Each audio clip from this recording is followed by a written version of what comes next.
Nós vamos abrir a palavra em Atos, capítulo 23. Atos, escrito por Lucas, então, o mesmo escritor do Evangelho, que se caracterizava por pesquisar, buscar todas as informações possíveis e necessárias para que pudesse trazer uma mensagem com um critério até científico, mas acima de tudo, com uma supervisão, uma ação do Espírito Santo. Então, como ele era um estudioso da palavra, ele quis fazer o melhor, buscou todas as informações necessárias para que nós pudéssemos ter esse texto que nós vamos ler agora. Capítulo 23. Ele bem sabia que estaríamos vivendo momentos em que as pessoas teriam fome do quê? Da palavra. Hoje mesmo nós comentamos, nós vivemos uma realidade no nosso país em que, graças a Deus, a miséria, a fome diminuiu drasticamente. Mas em contrapartida, a miséria espiritual, a fome da palavra de Deus tem crescido assustadoramente, porque as pessoas não estão buscando a palavra, né? E o meu povo está sendo destruído porque lhe falta o quê? Conhecimento. Os próprios crentes não têm dado valor à palavra de Deus na medida que ela é necessária. Por isso que nós vamos ler Atos capítulo 23. Nós precisamos nos manter firmes na palavra. Capítulo 23, de 1 a 11. Paulo, fixando os olhos no sinédrio, disse: Meus irmãos, tenho cumprido o meu dever para com Deus, para com toda a boa consciência, até o dia de hoje. Diante disso, o sumo sacerdote Ananias deu ordens aos que estavam perto de Paulo para que lhe batessem na boca. Então Paulo lhe disse: Deus te ferirá, parede branqueada. Estás aí sentado para me julgar conforme a lei, mas contra a lei me mandas ferir. Os que estavam perto de Paulo disseram: Você ousa insultar o sumo sacerdote de Deus? Paulo respondeu: Irmãos, eu não sabia que ele era o sumo sacerdote, pois está escrito: Não fale mal de uma autoridade do seu povo. Então Paulo, sabendo que alguns deles eram saduceus e outros fariseus, bradou no sinédrio: Irmãos, sou fariseu, filho de fariseu. Estou sendo julgado por causa da minha esperança na ressurreição dos mortos. Dizendo isso, surgiu uma violenta discussão entre os fariseus e os saduceus e a assembleia ficou dividida. Os saduceus diziam que não há ressurreição, nem anjos, nem espíritos, mas os fariseus admitiam todas essas coisas. Houve um grande alvoroço e alguns dos mestres da lei, que eram fariseus, se levantaram e começaram a discutir intensamente, dizendo: Não encontramos nada de errado neste homem. Quem sabe se algum espírito ou anjo falou com ele? A discussão tornou-se tão violenta que o comandante teve medo que Paulo fosse despedaçado por eles. Então ordenou que as tropas descessem e o retirassem à força do meio deles, levando-o para a fortaleza. Na noite seguinte, o Senhor, pondo-se ao lado deles, disse: Coragem, assim como você testemunhou a meu respeito em Jerusalém, deverá testemunhar também em Roma. Estudiosos dizem que a origem da palavra coragem lá na pré-história. Então é uma palavra pré-histórica. Coragem está relacionado com o nosso coração. E todo ser humano precisa de coragem, como nós precisamos de coragem, não é?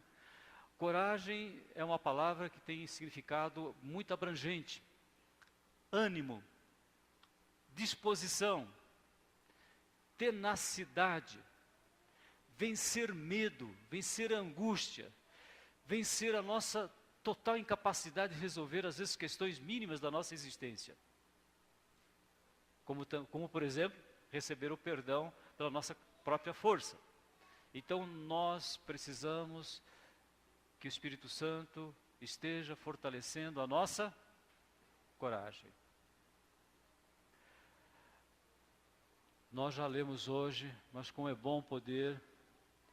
Estejam vigilantes. Como é que um crente permanece vigilante? Primeiro, antes de orar, palavra. Não vou esquecer mais. A palavra vem cristalina, a palavra vem pura, perfeita, sem contaminação alguma, porque a palavra é de Deus, está nas suas mãos, está no seu coração. Como é que nós nos mantemos firmes? A palavra, ela é associada com a oração. Sejam fortes, façam tudo com amor. Aí vem o quê? Vem a igreja. O que nós aprendemos na igreja? O amor de Deus e o amor ao próximo. Coragem, vamos pedir a Deus. Vamos suplicar que 3 questões fundamentais para a nossa vida, 3 respostas decisivas, nos vêm através dessa experiência do apóstolo Paulo. 3 questões, 3 respostas. Amém? Para que nós possamos ter o quê? Coragem. Para sermos crentes fiéis ao nosso Deus, a Jesus, e totalmente submissos ao Espírito Santo. Senhor nosso Deus, clamamos pela Tua misericórdia, Senhor. O ser humano sempre precisou de coragem. Nós Te agradecemos porque ela vem de Ti. Nós Te agradecemos porque foste Tu que te colocaste ao lado de Paulo para dizer no seu coração, para que ele continuasse tendo coragem, apesar de um julgamento indevido estar acontecendo, em que não havia culpa alguma da sua parte. Mesmo assim, nós aprendemos que podemos viver com coragem, uma coragem que vem de Ti, pelo poder do Espírito Santo, em nome de Jesus. Amém. Nós não conseguimos dimensionar a saúde que podemos ter quando Deus nos coloca coragem em toda a disponibilidade possível e imaginária para as nossas vidas. Mas esse texto nos ensina questões fundamentais.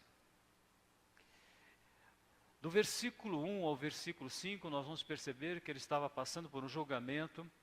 Esse julgamento era feito por um tribunal chamado Sinédrio. Esse tribunal era dirigido por um homem chamado Ananias, que era sumo sacerdote, e que individualmente, sem culpa, estavam avaliando, julgando uma questão religiosa. Sem julgamento, você não podia aplicar nenhuma pena. Ele aplicou uma pena de mandar que os soldados batessem na boca de Paulo, sem haver sentença alguma ainda de condenação. Todos nós sabemos que não pode haver condenação sem que haja julgamento. Não pode haver condenação sem que o julgamento conclua que houve culpa. Mas Paulo estava ali numa situação especial para que eu e você pudéssemos aprender algo fundamental para a nossa vida aqui na terra. Nós que somos brasileiros, que passamos por toda essa crise de governabilidade esses dias, nós que somos brasileiros e que estamos vendo as famílias sendo destruídas porque não há governo, os pais não conseguem educar mais os seus filhos, numa grande maioria, professores não conseguem fazer o seu papel de ensino porque não há governo. Por isso que é fundamental, é primordial que eu e você tenhamos um comportamento correto para que a gente seja revestido de coragem diante das autoridades.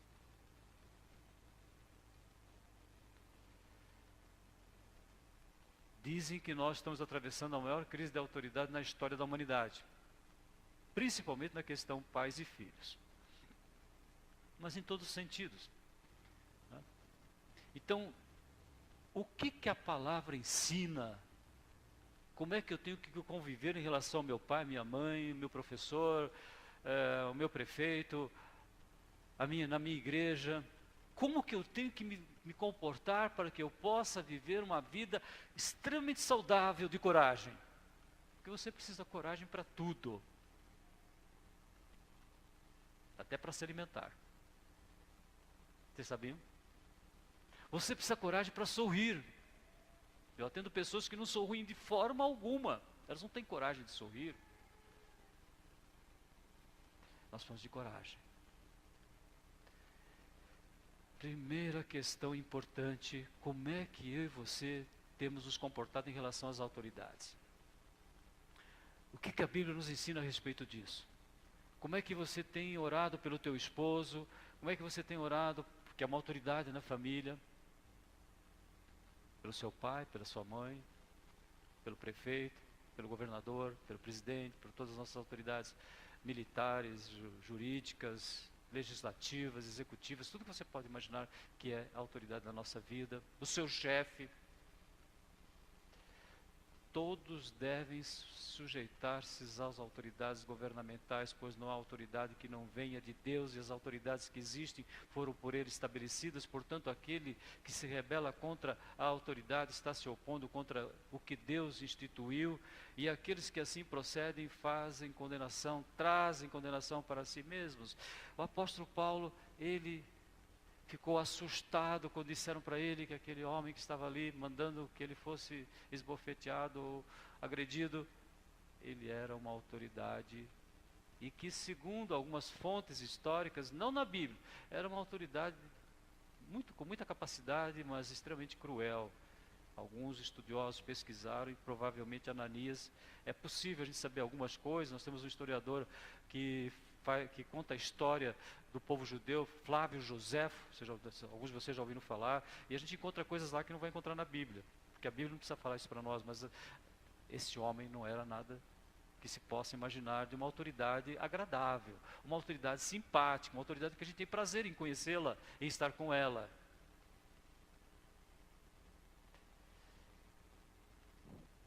Agora nós temos uma orientação. Como é que você faz com uma autoridade que faz tudo errado? Você sabe que está fazendo tudo errado. Você reconhece que está sendo injusta, está cometendo muitas improbidades. Como é que você faz? Eu sei que vocês sabem, mas às vezes nós não fazemos isso. Quando não mesmo percebemos, nós já estamos falando, já estamos criticando, já estamos fazendo as nossas conclusões. Então, o apóstolo Pedro, ele tem uma orientação precisa, exata, como é que você deve fazer para que você viva uma vida de coragem, uma vida saudável. Porque isso repercute em toda a nossa existência aqui na Terra, quando nós não damos atenção a esse aspecto primordial da nossa vida. Depois vocês vão ver por quê. Vós, servos, sujeitáveis com todo temor aos vossos senhores, não somente aos bons e moderados, mas também aos maus. Se você não concorda, você tem um caminho melhor do que falar, do que criticar, do que questionar. Porque isto é agradável que alguém, por causa da consciência para com Deus, suporte tristezas padecendo injustamente. Porque para isto foste chamados, portanto também Cristo padeceu por nós, deixando por exemplo, Jesus foi também julgado indevidamente, ele nunca cometeu pecado, nunca cometeu nenhuma injustiça. Agora vocês podem perguntar, mas por que isso é importante? Por que eu tenho que pensar nesse aspecto da minha vida? Por que às vezes eu estou sofrendo porque eu não respeito as autoridades na minha vida? Ou não é que eu não respeito, eu falo, não, eu não concordo com elas e falo mal delas e faço coisas que as desagradam? Você já sabe a resposta. Antes de tudo, se façam orações, intercessões, ações de graças por todas as pessoas, em especial por aquelas que exercem autoridade, para que a nossa vida seja tranquila, mansa, cheio de fé e digna. Irmãos, por que a gente não quer isso? Porque quando menos você percebe, você está num grupinho no teu trabalho e você começa a falar mal do teu chefe. Por que a gente não obedece os pais? Eu tenho a minha posição, eu sei o que eu penso, eu já sou de maior. Irmãos, olha o que Deus está falando para mim e para você. Antes de tudo, ore, ore, ore e continue orando. Porque é a única saída que nós temos diante de uma autoridade com a qual nós não conseguimos nos relacionar bem, não temos capacidade para viver com ela bem, mas eu posso orar pelo presidente, pelo governador, eu posso orar pelo meu chefe, eu posso orar pelo meu pastor, aí entra todas as pessoas, orar pelo meu pai, às vezes pais que chegam em casa e fazem coisas terríveis porque passaram no bar, e aí você fala assim, mas como é que eu vou respeitar o meu pai? Tem que orar pelo pai, fica quieto, fica na sua, porque a Bíblia manda você ficar na sua. Qual é a nossa? Ora, ora, antes de tudo se faça orações. Irmãos, isso é primordial, é fundamental para que a gente possa ter uma vida tranquila. Porque o que Deus fala? Para que a vossa vida seja tranquila, mansa, cheia de fé e com dignidade. Para que você possa ir bem no teu trabalho, nos seus estudos, em toda a sua vida sentimental, emocional. Toda a nossa vida melhora quando a gente consegue sair dessa armadilha, dessa cilada, que é falar, criticar, condenar as nossas autoridades, com todas as razões possíveis e imaginárias, porque está lá em Pedro, capítulo 2, versículo 18. Está claro? Qual é a primeira questão? Como é que eu convivo com as minhas autoridades? Isso repercute em toda a minha vida. Qual é a resposta? Qual é a resposta? Qual é a resposta? Orar por elas. Antes de tudo se façam orações, intercessões e ações de graças. Antes de tudo se façam orações, intercessões e ações de graças. E depois, isto é bom e agradável a Deus, que quer que todos sejam salvos e venham ao pleno conhecimento da verdade. Às vezes o crente fala assim, eu quero pregar, eu quero ganhar almas, mas não respeita autoridades. Ele está fazendo tudo errado. Por quê? Porque é bom e agradável diante de Deus, que quer que todos sejam salvos e venham ao pleno conhecimento da verdade. Existe um pré-requisito antes de você poder ser um agente da palavra de Deus. Vocês vão orar por mim, para eu respeitar as autoridades? Vocês precisam de oração por isso? Irmãos, é uma coisa seríssima. A gente fala mal de pastores, porque faz, olha, para de falar, ora por ele. Mas ele está fazendo tudo, ora. É isso que nós temos que fazer. Porque ele não estaria lá se não fosse a permissão de Deus. Deus é soberano, irmãos. Mas como é que eu vou fazer com um presidente que está lá na Coreia? Presidente, faz umas coisas terríveis. O que você vai fazer por ele? Ora por ele. Não é de você falar que ele é isso, que ele é aquilo, não. Ora por ele, porque a oração tem mais poder do que a minha crítica, do que a minha avaliação, que pode ser totalmente perfeita, bom senso, inclusive. Como nós precisamos de pessoas que orem, né, irmãos? Precisa não, Márcia? Orem. Orem por as pessoas com quem vocês não conseguem conviver bem, em especial por aquelas que exercem alguma influência na sua vida, influência de autoridade. Qual a segunda questão importante que nós temos? Ele estava num ambiente que existiam dois grupos, o grupo dos fariseus e o grupo dos saduceus. Se vocês quiserem esquecer esses nomes, se esqueçam, mas a Bíblia vai falar várias vezes sobre fariseus e saduceus. Paulo, inclusive, teve a sua origem dentro desse grupo, ele era fariseu. E os fariseus eram pessoas extremamente meticulosas, pessoas cheias de rituais, cheias de cerimônias. Eles estudavam a Bíblia e acrescentavam um montão de rituais. Para vocês terem uma ideia, havia um jejum que era chamado um jejum anual dos judeus, eles jejuavam praticamente uma vez por ano. Era o dia da expiação, era o dia em que eles lembravam todos os pecados que eles haviam cometido durante o ano. No tempo de Jesus, o que vocês estão fazendo? Vocês estão jejuando já 2, 3 vezes por semana, para que isso? Foi isso que Jesus falou para eles? Sábado, não podia fazer nada no sábado. Jesus falou, se cair um animal seu lá no precipício, você não vai lá cuidar dele? Então eu não posso expulsar o demônio, não posso curar uma pessoa no sábado, porque no sábado não podia nem curar pessoas. Não podia nem fazer o barro que Jesus fez para passar no olho do cego. Esses eram os fariseus. Mas eles acreditavam na ressurreição. Os saduceus, um outro grupo importante, religioso também, eles não acreditavam. Eles eram aquelas pessoas que nós conhecemos hoje, que falam assim, não, o importante é agora, é o prazer que me interessa, é o agora, é o Deus do prazer chamado Edom, hedonismo. Eu só quero saber das coisas materiais, quero saber como é que está a minha conta no banco, isso que interessa. Eu quero ver como é que está a minha saúde, meu plano de saúde é perfeito, então eu estou bem. Materialismo. Tem alguma coisa a ver com os nossos dias hoje?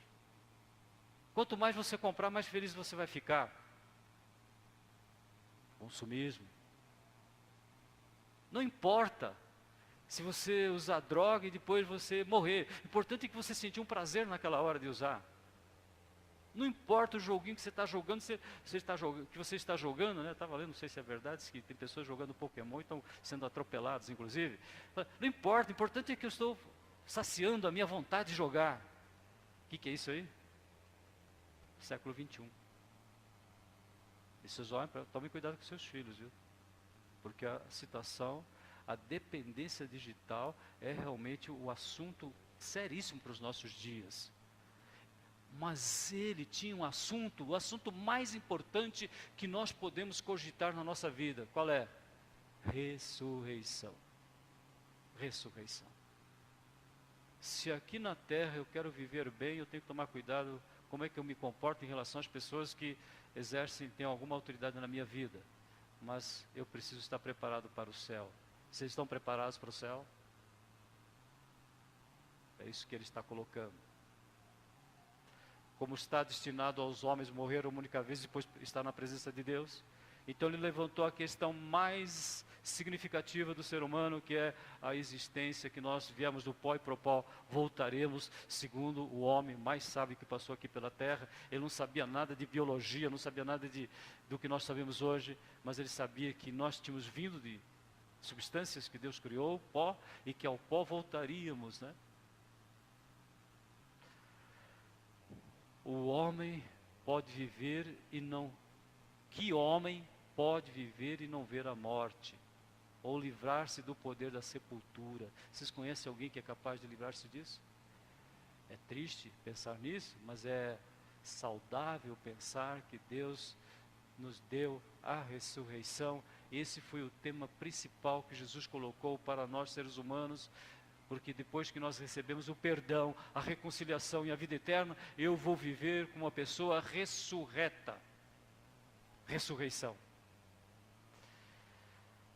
Assim também Cristo, oferecendo-se uma só vez para levar os pecados de muitos, aparecerá a segunda vez, aparecerá a segunda vez aos que esperam pela salvação. A ressurreição, a volta de Jesus. Ouça Jesus. É a vontade daquele que me enviou, que eu não perca nenhum de todos aqueles que me deu, mas que eu o ressuscite no último dia, porquanto o Filho, quem crê no Filho, tem a vida eterna, e eu o ressuscitarei no último dia. Para vocês terem uma ideia, a ressurreição é uma questão tão séria, que uma parte das pessoas não quer nem saber de pensar nisso, outra parte só pensa na ressurreição, e esses que não querem nem saber são capazes até de brigar por causa disso, porque não, o importante é aqui na terra. E essa briga, ela é sutil, não a briga declarada. Os meios de comunicação, eles fazem isso, fazem com que nós só possamos pensar nas coisas aqui na terra. É sério, não é? Todas as mídias relacionadas com marketing, o que elas fazem com você? Viva aqui na terra.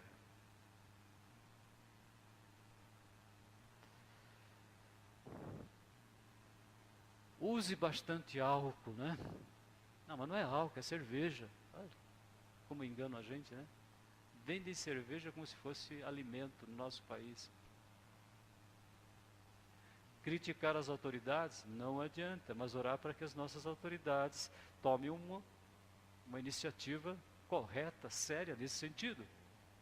Porque crianças achando que cerveja é comida, eles vão tomar cerveja e vão achar que é normal. Viva aqui na terra, é o que o mundo quer nos ensinar. E Deus está falando, viva com os pés aqui na terra, mas com os seus olhos lá no céu. Porque sabemos que aquele que ressuscitou Jesus vai nos ressuscitar também, e se nós cremos nele, é essa a esperança que nós temos. Por isso que você vê cenários esplendorosos, cenários sublimes, como é o nome de Jesus, o único nome que pode nos trazer paz, que nos pode trazer segurança, que pode nos trazer a certeza da ressurreição, quando João vê pessoas chegando no céu.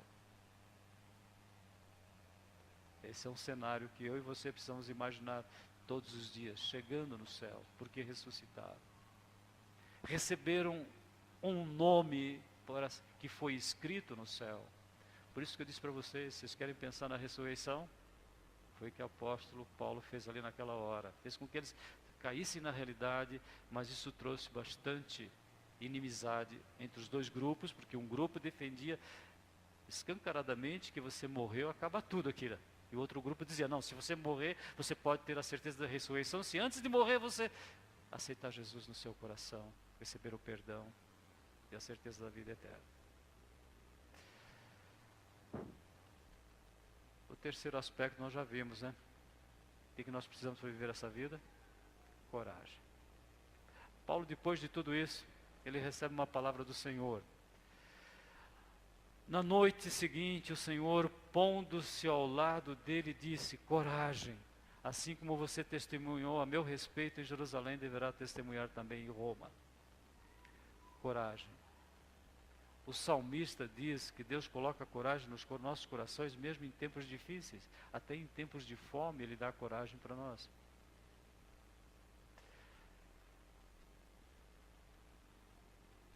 O escritor de Provérbios diz assim, se você vacila no dia da dificuldade, como será limitada a sua força? Quantas vezes, muitas vezes nós temos sido derrotados pelos nossos pensamentos, pelos nossos desejos, porque nos falta coragem. E a única forma de sermos corajosos, qual é? Estejam vigilantes. Então nós vamos suplicar que Deus faça com que essa vigilância esteja relacionada com o nosso contato. Ela é alimentada, ela é fortalecida única e exclusivamente pela palavra. Sejam vigilantes, mantenham-se firmes na fé. Sejam pessoas de coragem, sejam fortes. Façam tudo com amor. Façam sempre o bem. Como que eu posso só fazer o bem? Porque nós fazemos parte do corpo de Cristo. Deus colocou todas as coisas debaixo dos seus pés e o designou cabeça de todas as coisas para a igreja, que é o seu corpo, a plenitude daquele que enche todas as coisas em toda e qualquer circunstância. Não existe nenhuma circunstância, não existe nenhuma situação, não existe nenhuma dificuldade, não existe nenhuma quebra de relacionamento que não possa ser resolvido com o nome de Jesus. Irmãos, essa semana vocês vão precisar do nome de Jesus, eu tenho certeza. Eu vou precisar, eu precisei, e graças a Deus Jesus foi maravilhoso comigo essa semana. E vocês vão precisar, nós vamos precisar. Por quê? Porque nós queremos ser pessoas corajosas. Agora, não há coragem quando nós não levamos em consideração aquilo que está escrito lá na primeira carta de Pedro. Não é para você se dar bem com as autoridades más, não é isso que Deus está falando. Ore por elas. Não fale delas. Como é difícil. Difícil, não é? Qual é o assunto principal da nossa vida? Ressurreição. Ressurreição. Se nós cremos em Cristo só para essa vida, para resolver os problemas da vida, que é o evangelho que muitas vezes é pregado, resolva tudo aqui na terra, tudo, vamos orar aqui, vai resolver tudo. Se você pensa em Jesus só para isso, o que é que a Bíblia diz? Fala, Renato. Você vai se tornar a pessoa mais pobre do mundo. Porque Jesus não veio para isso. Jesus veio para eu pensar na ressurreição. E se busca em primeiro lugar o reino de Deus, é certo, como nós acabamos de cantar, e que o Deus falou isso para Moisés, depois Jesus citou o que foi transmitido para Moisés, né? Se você buscar em primeiro lugar o reino de Deus, você resolve todas as questões. Gradativamente, com paciência, né? Não vacile no dia da angústia. Não vacile. Respeite as autoridades. Como? Orando, orando, orando, orando. Segundo, qual é o tema principal da nossa vida? Crentes em Jesus? Ressurreição. Porque Jesus disse, eu sou a ressurreição. Então, o tema principal da minha vida é Jesus. Se Ele é a ressurreição. Eu preciso de coragem. Palavra, oração e igreja. Palavra, oração e igreja. Peçam para que todos os irmãos que faltaram hoje estejam aqui domingo que vem. Aqueles que porventura não faltaram por um motivo. Nós precisamos estar juntos. Vocês querem coragem para vencer essa semana, mês que vem, e daí todas as nossas questões fundamentais? Então vamos orar por isso. 3 questões, 3 respostas para nós hoje. Senhor nosso Deus, nosso Pai, nesse registro histórico do julgamento de Paulo pelas autoridades dos judeus, autoridades romanas, 3 questões importantes foram levantadas ali. A primeira questão de Paulo, apesar de estar sendo injustamente agredido, julgado, ele fez questão de dizer que temos que respeitar autoridades. E respeitar autoridades não é concordar com elas, é orar, interceder. Não falar delas, mas orar e interceder. Suplicamos que Tu nos abençoes, que o tema principal da nossa existência, nosso dia a dia, seja sempre a ressurreição, porque Jesus é a nossa ressurreição. E Te suplicamos que Tu nos abençoes na disciplina da palavra, da oração e na Tua igreja, para que sejamos pessoas de coragem. Coragem para pregar a Tua palavra, coragem para sair de Jerusalém e ir para Roma. Ou seja, continuar anunciando que só em Jesus nós temos resolvido